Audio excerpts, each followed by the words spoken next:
How to Eat Fried Worms by Thomas Rockwell. Chapter 6. The Second Worm. Billy sighed. On the plate before him lay the last bite of worm under a daub of ketchup and mustard. "What's the matter?" asked Tom. "I don't know," sighed Billy. He picked up the fork again. "Does it taste bad?" "No," said Billy wearily. "I just taste ketchup and mustard mostly, but it makes me feel sort of sick, even before I eat it. Just thinking about it." He sighed again and then glanced at Joe and Ellen talking to each other in whispers over by the window. "What are you whispering about?"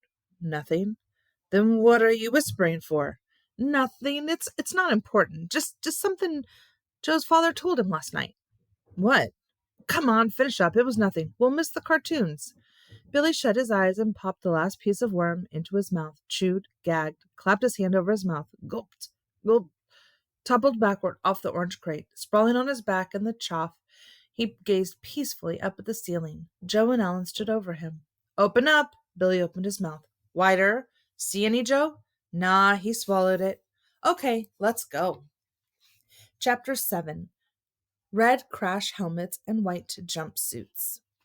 After the movies, Tom walked home with Billy. Tomorrow I'll roll the crawler in cornmeal and fry it like a trout." "It's not really the taste," said Billy. "It's more the thought. When I start to eat it, even though it's smothered in ketchup and mustard and grated cheese, I can't help thinking worm. Worm, worm, worm, worm, worm. Gaggles of worms in bait boxes, drowned worms drying up on the sidewalk, a worm swimming about the fish hook gores into him, the soggy end of a worm dragging out of a dead fish's mouth, robins yanking worms out of the lawn. I can't stop thinking worms." "Yeah, but if I fry it in cornmeal, it won't look like a crawler," said Tom. "I'll put parsley around it and some slices of lemon, and then you can concentrate thinking fish. All the time you're waiting in the barn, all the time you're eating it, keep saying to yourself, 'Fish, fish, fish, fish, fish. Here I am eating fish. Good fish. Trout, salmon, flounder, perch. I'll ride my mini bike into church. Bass, tuna, haddock, trout. Wait till you hear that minister shout. Fish, fish, fish, fish, fish, fish, fish. Shark, haddock, sucker, eel. I'll race my father in his automobile. Eel, flounder, bluegill, shark. We'll race it all day till after dark." Billy cheered up. "Think how they'd all stare. I'd rev up the aisle, zip around the front pews, down a side aisle under the stained glass windows. My parents would kill me.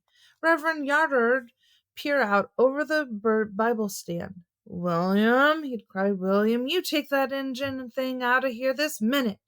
"Yeah, and then they'll come chasing out after us," said Tom. Billy laughed, waving their arms and yelling, and we lead them zigzagging around and around, in and out among the gravestones and monuments in the cemetery, and then roared off down the Sandgate Road, leaving them draped over tombs, panting and shaking their fists. "Hup, hup," yelled Tom, dancing round and boxing in the air.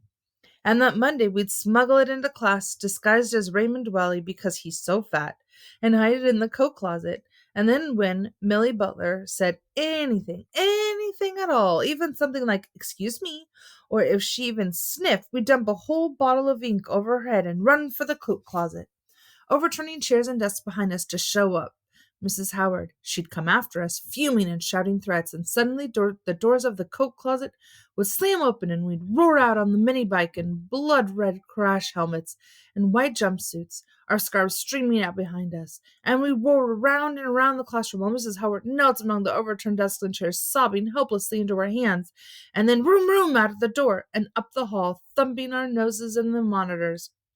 Brackety, brackety, brackety, up the stairs, stiff-arming tacklers, into Mr. Simmons' office, up onto his desk, broom, broom, a backfire into his face, and zoom out the window as he topples backward in his chair in a hurricane of quiz papers and report cards. And then crash, landing on the driveway, we roar off down the highway to Bennington and join the Navy so Mrs. Howard and Mr. Simmons and our parents can't punish us.